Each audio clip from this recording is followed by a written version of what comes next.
Hello, and welcome to episode 10 of the Baby Metal podcast. It's May 19th, 2019, for us as we record. The podcast is a place where we gather on something like alternate weeks to discuss news and thoughts on the past and future projects of Baby Metal. We invite you to join us, whether you're a longtime fan or have only just arrived.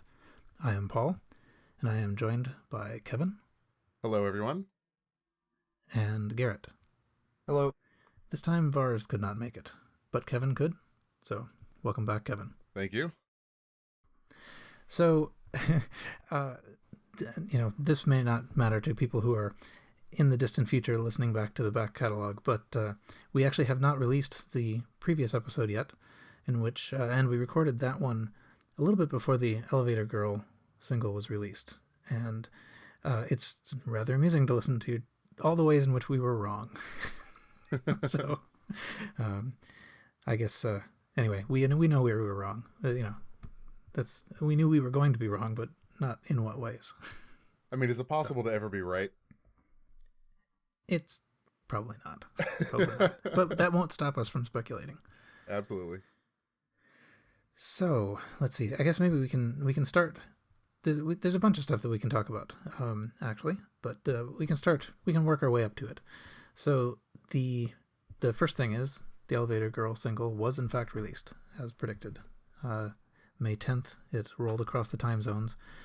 And well anticipated, even. Yeah, very exciting. So, it was, I assume we all have it. It wasn't generally unchanged, I thought, from the version that we heard in 2018, except just being cleaner. But what did you guys think? Yeah. I love the guitar tone.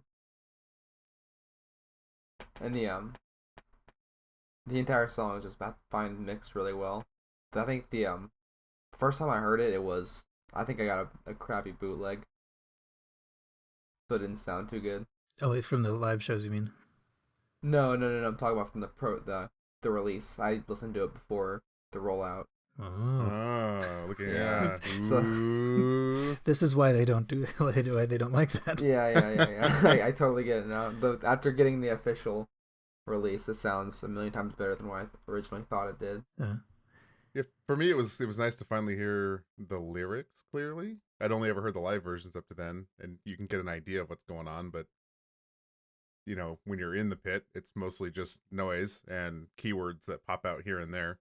So it was nice to hear the whole thing mixed as they want it to sound and how they want you to experience it. I will say though, it sounds like there's some auto tune on Sue's voice in places, and that I don't like. I like the song a lot, yeah, but I don't like it when they mess with her voice. Yeah, there's well, there are definitely effects on it, and I particularly at the beginning, I think. But there's it's I appreciate the artistic choice. There's one place where it really feels like there was an unnatural pitch shift. Yeah. That I am pretty sure it must have been auto-tuned, and that's, I will just say, I guess it's an artistic choice. I don't think she needed it. I think it was some sort of effect they were going for. Yeah, I don't think she needed it either, and that's why I really don't like it. I mean, we heard her crush this song that whole 2018 tour, and it sounded great. So it was just an artistic choice, and I just happened to not like that artistic choice. I think the entire community would agree and say we would like a natural version, right, over auto-tune, but I'll take what we can get, I guess. I mean, the other thing too is that there's no when we're talking about a released studio single, there's no point in auto-tuning for auto-tuning. Like it's there's no need for correction because she could just record it again. Right. Mm-hmm. So, but anyway, yeah. So there's a little bit that I heard.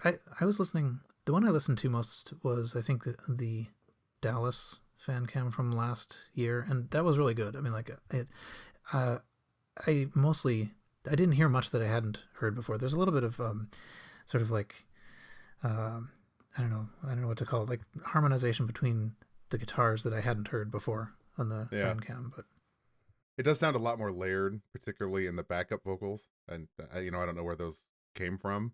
Maybe it's a copy pasted and shifted Moa track in the back. I don't know what's going on anymore with that, but it was cool to kind of hear more of that.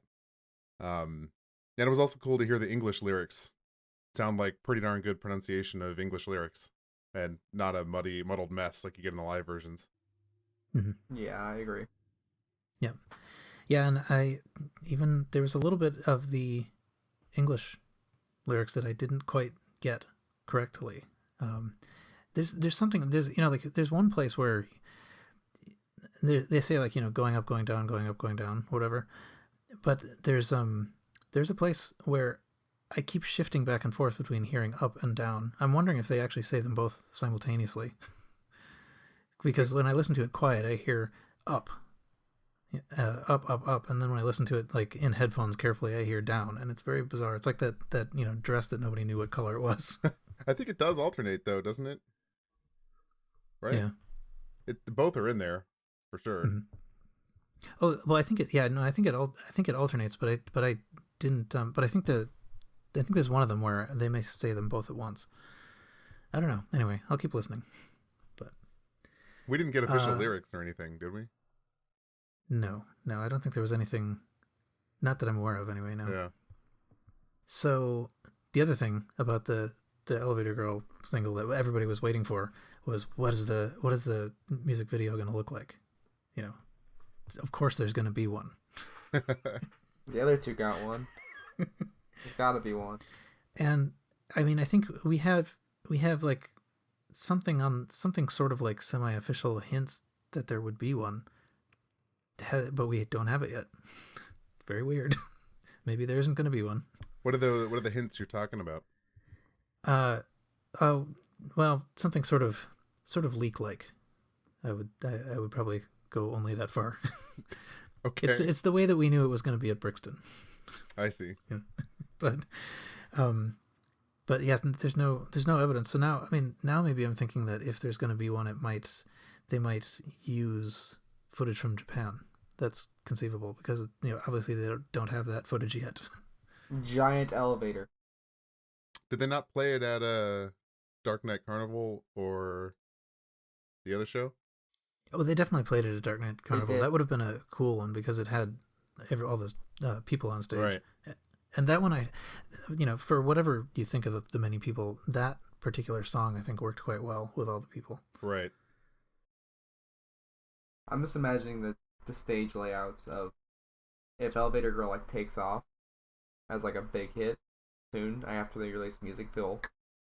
If they do like a giant, like I did like the floating pyramid in the one music video. Mm-hmm. They did that, but for Elevator Girl for some reason. Like, I don't know. I feel like they do a lot of elevators in their sets. I can't wait to see what they're gonna incorporate with this song in the future. Uh-huh. I keep thinking Hollywood Tower of Terror from Disneyland. I only have a vague concept of what that is. But it's an elevator drop ride. You go up in an elevator and it's spooky and it drops you from the top of the hotel. Yeah. I don't know. Yeah, that's what comes to mind. I don't know why. Yeah, it's interesting. This is actually kind of a tangent that I don't know even belongs in this segment. But I was thinking a little bit about the songs that we have. We have Distortion, we have Starlight, and we have Elevator Girl and Tattoo, right?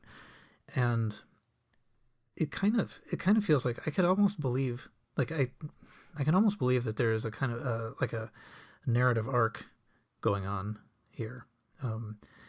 Distortion really sort of feels like, I'm out of control. There's I'm unable to stop this, like, sort of creeping, insanity. And Elevator Girl is a little bit like that as well. It's kind of like no matter what you do, like you're done. And so it made me think like, I wonder if this is really going to be some kind of like, the Wall type story arc that we're going to get. That would be interesting. That'd be a new direction. Yeah. And Starlight doesn't really fit in that. Tattoo does. But Tattoo does, right? I mean, that's like, in the grip of in the grip of craziness, right? I mean, it's quite possible that the lyric she's saying is crazy, right? I suppose, yeah. Huh. So, anyway, time will tell. Yeah. Later this year. I thought that was kind of a cool idea, though. But as I say, we speculate, revel in how wrong we are later when you listen Yeah. back on this. And the next song's going to be about cats or something. So Right. Let's go, kitty. But anyway, so that was cool. So right when it hit midnight in Japan, they tweeted the release of the Elevator Girl, and it went across the time zones, and they've retweeted various times when it's gotten on like lists and stuff. Yeah, draining my phone battery with all these retweets. Yeah. But okay, so that was news.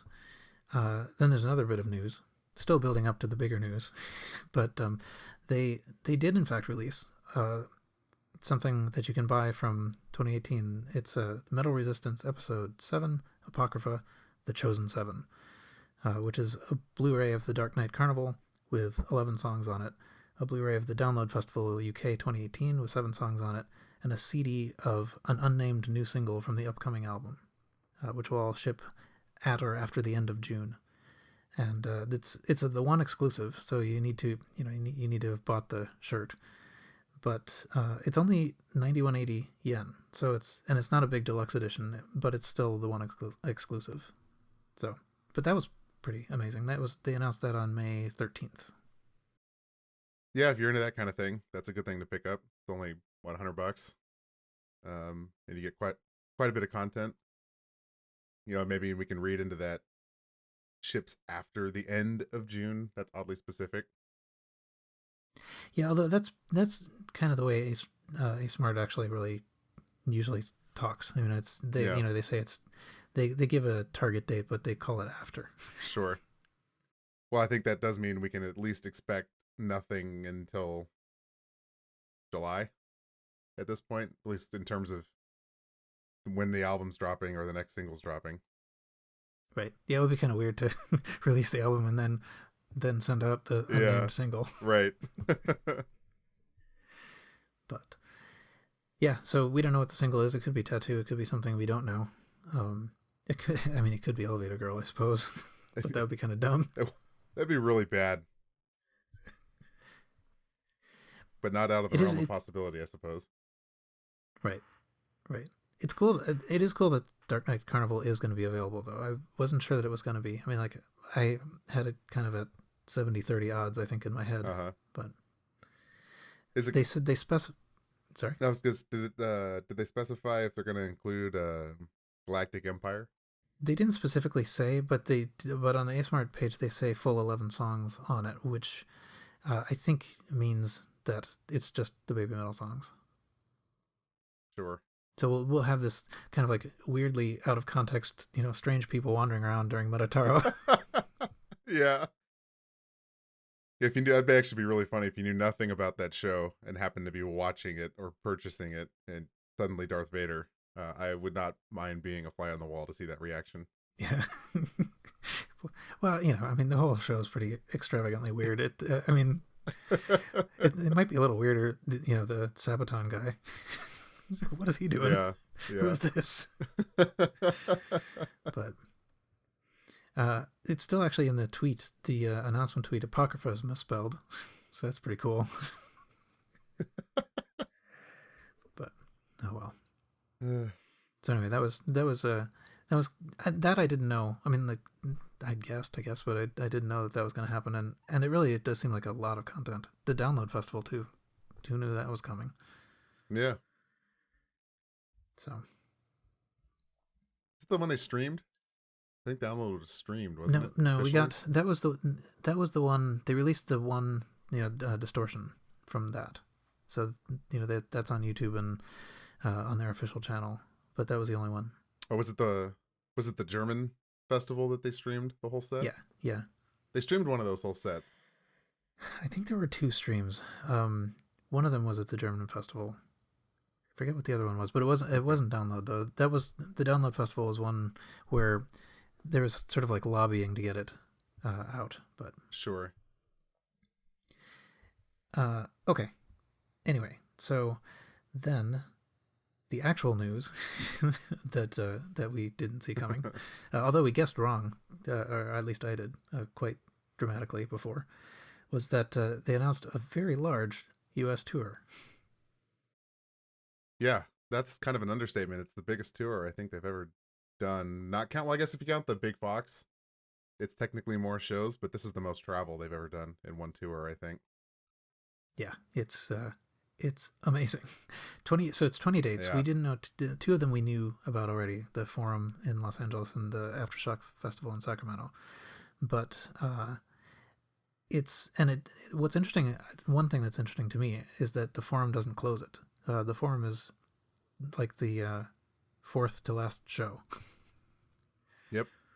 But so it starts September 4th in Orlando, Florida, and then goes until October 16th in Seattle, Washington.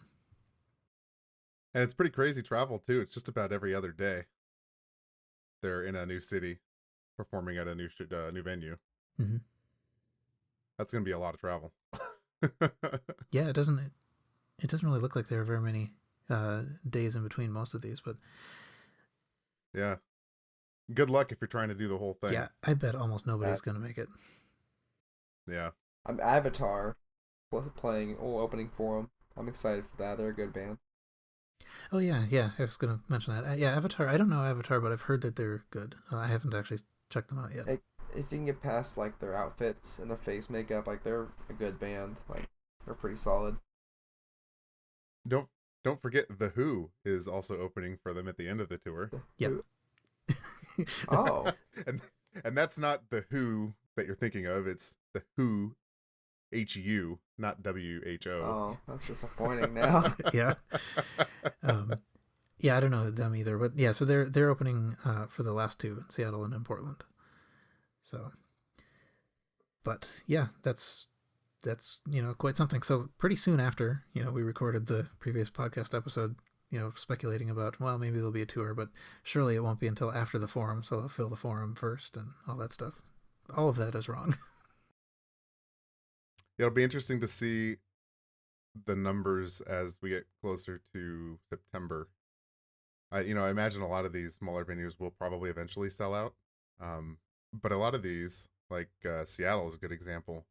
You had to be a resident of the state of Washington to buy tickets. Yeah, which is crazy. And then, right, and then a week later you could call by phone if you were not, but you could not buy VIP. You could only buy general admission over the phone.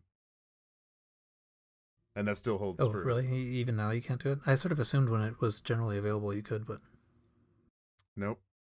I had some friends try for some Japanese mates, and they're having trouble getting tickets because you have to have a Washington billing address on your credit card. Huh. Yeah, so that sounds like it is a venue thing. Like they want to make sure that their local people can get there. But what a dumb what a dumb thing. Yeah, absolutely. I don't think it's the band at all. I'm 100% sure it's the venue. And what I don't understand is, do you not want to take our money? It's cool that you want to limit bots and not be like Ticketmaster and things like that. Mm-hmm. But I gotta think you're probably not going to sell out a BABYMETAL show if you make it so difficult for the people who travel to all of these shows to get tickets. Yeah. Now, it's the last... so there's a couple things. I'm not 100% sure that all shows at this venue have that restriction. So I've heard potentially conflicting things about that. If they all do, then it's the venue, and the venue's insane. It's the last show of the tour, which makes this even dumber. Right. But then the conspiracy cogs start turning, and I think, well, okay, it's the last show of the tour. If it's not a venue thing, does Koba not want people to see what happens at the end of this tour live? Wait, is there going to be a riot? Yeah, I don't understand what's going on. Anyways. Yeah. So yeah, they're mostly these venues. They're all 3,000, 6,000. That 6,000 is one of the biggest ones. In fact, that is the biggest one in Washington D.C. Right. Apart from the Forum. But anyway, so who's going to what? I'm going to Casey. Ooh. You're gonna be kind of lonely there. I think that one is selling very poorly. I'm gonna go. I'm gonna try and go to the Forum too. We'll have to see how it pays out. Yeah. Yeah. Good luck in Kansas City. That's, I think, one of the most interesting dates on this calendar that they're gonna go back there. after what happened last year. Yeah. Yeah. Yeah, and I mean, if you can sort of see what tickets are available usually by clicking through the ticket the whatever ticketing sites, and in a lot of places most of the tickets are general admission, so you really can't quite tell how well they're selling. You only know that they're still available, but there are seats in the Kansas City one, and it's they really have not sold very many yet. No, because anyone who would anyone who is really into the band and would travel is already kind of has a bad association, and so and so they're counting on locals in a way. I still have to drive 4 hours there. It's not close. It's the closest. Mm-hmm. Well, another thing too, by hitting so many dates, so many fewer people are going to travel. Yeah. At least with 2018, it was actually fairly easy to start in Kansas City and just kind of, make the counterclockwise circle around the southeastern part of the United States. This is huge. That's going to cost a ton of money if you want to go to a bunch of these shows, going coast to coast like that. Oh yeah, definitely. Part of me wonders if it's a little too ambitious. Yeah, I think it is going to be. It's going to be interesting to see if they can actually sell out most of these. Maybe. It's far enough in the future, and we will almost certainly get some kind of album push before it. Right, and I think the coastal cities, the big cities on the coast that they've been to before, I don't think they'll have a problem with. LA, San Francisco, DC, New York, cities like that.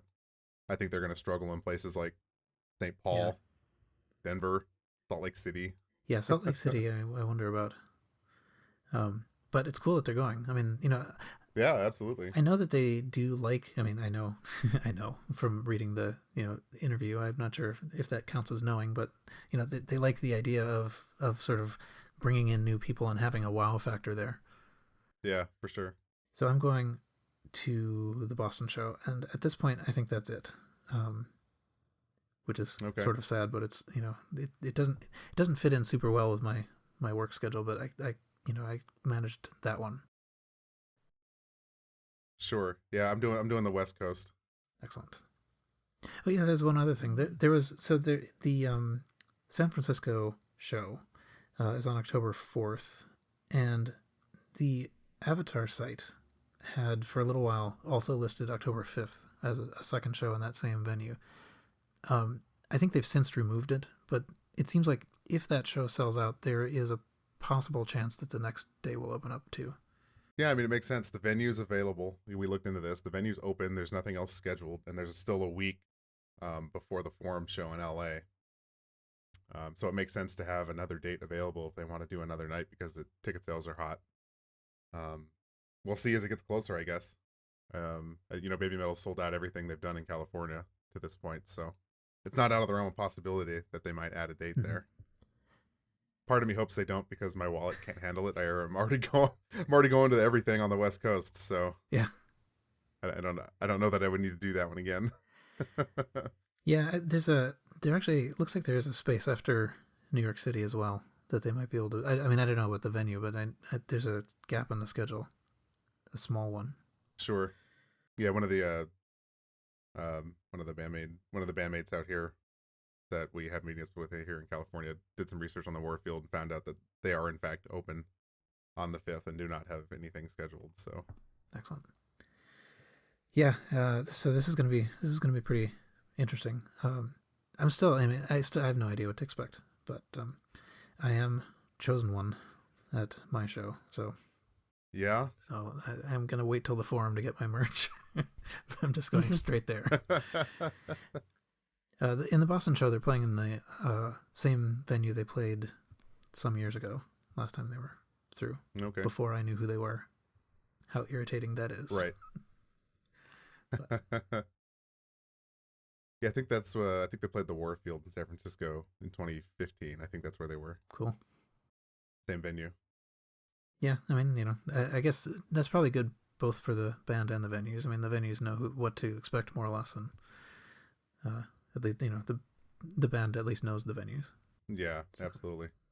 And remember, if you're going, maybe you're going to stand in line all day, bundle up. October will be cold just about everywhere. Oh yeah, that's true. Yeah, I'd forgotten about that. That's maybe not so great, but Yeah. Yeah, we usually get the tours in the summer, and now we're getting them in the fall. So different clothing required.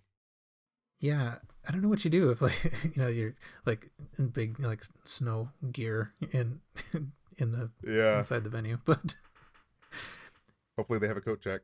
Extra padding in the mosh pit. yeah, it's exactly what I was thinking. You just sort of like then you just don't care, you just bounce Yeah. around anyway. But yeah, so the tickets are non-trivially expensive. I don't remember actually what the chosen one was last year, but this year it was 300. That sounds right.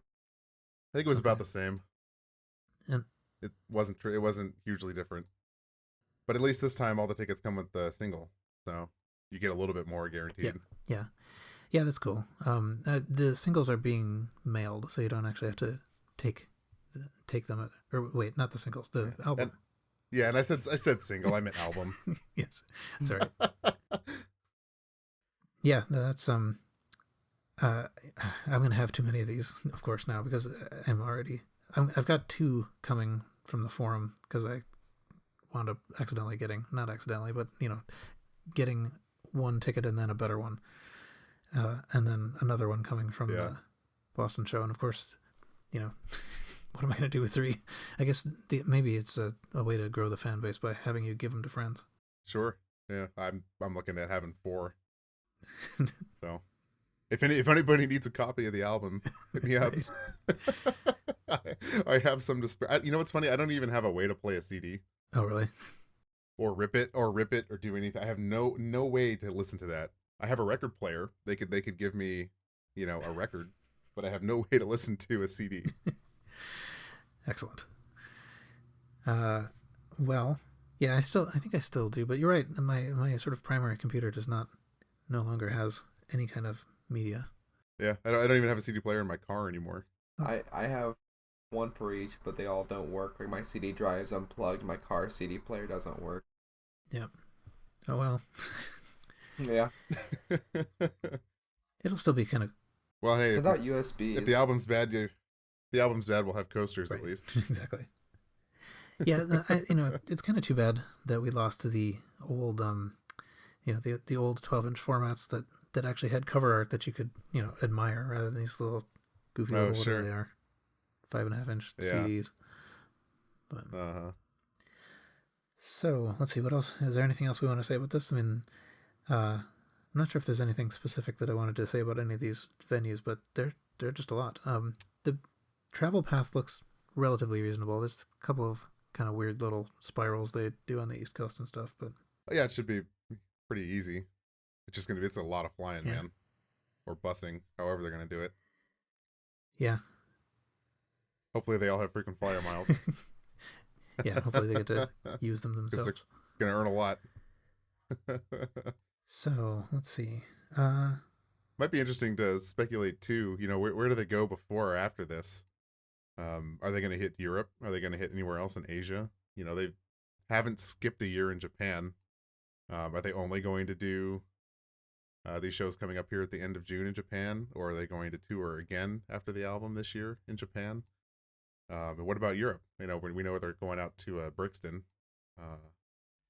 Right, and we know later in the year, but is there going to be a tour? Who knows? Well, so I've already forgotten when Summer Sonic is. I keep forgetting that, but that's actually not too long before the beginning of these U.S. tour dates, I think, right? I think it's sort of the end of August. It's in the summer. I don't remember when exactly Summer Sonic is. But that's not a tour, though, right? Right, no, it's just a festival, but I'm just trying to think of where they might fit like a European tour, and my guess is that it would fit after this stuff. Right, but then begs the question, are they going to hit Japan as far as touring goes? It's interesting because they usually hit Japan and end the tour season, around this time of year or November, December in Japan. Yeah. So it'll be interesting to see where they go from here. Yeah, I'm pretty hesitant to guess anymore, but this is amazing. It is amazing. It's going to take a lot of time to pay attention to all of this. A lot of fan cams to take down. These guys are really setting up a lot of work for themselves. Yeah. I don't think Vars is, but you're both going to the forum. Garrett, you said I'm you're going to try my best too, yeah. Yeah, and I definitely am. Well, maybe we can do a podcast live from the forum. I would really enjoy doing that. See the there's a lot of things going on around October for me. So it's a matter. Yeah, it's gonna be a pretty crazy month. Mm-hmm. Like I said, I'm trying to do I'm doing the whole West Coast, so it's pretty much the whole month of October traveling, and then freaking Bandmade said they're gonna be in the U.S. the weekend before the forum. So yeah, that's for, I mean, like, hashtag off topic, but that I find that also frustrating. I would have gone on almost any other time, but it's basically not possible for me to hit the East Coast. And, so I'm really hoping they add more, but I don't know if they will. Anyway, gonna have to take the whole month of October off. I lucked out though with the forum. Really, I mean, like it could have easily been on like one day in either direction, and I probably couldn't have gone. So. Oh really? I'm very happy about that. Yeah, that should be fun. I'm looking forward to that. It'll be cool too that, it's actually, I was anticipating that being, much more of a surprise, but now we're going to have, whatever it is, 15 dates ahead of time to know what we're expecting, kind of. Mm-hmm. Yeah. I'm excited to go to a BABYMETAL show and expect something. Like, yeah, it's true. My first ever BABYMETAL show was what I got last year at the Kansas City show. Yeah. I would still expect the unexpected, though I imagine it's going to be like Wembley, and this show is going to be like an album launch party, like Wembley was for Metal Resistance. The forum, yeah. That would be stellar. Maybe they'll also do the like live stream to Japan too. That'd be cool. That would be really cool.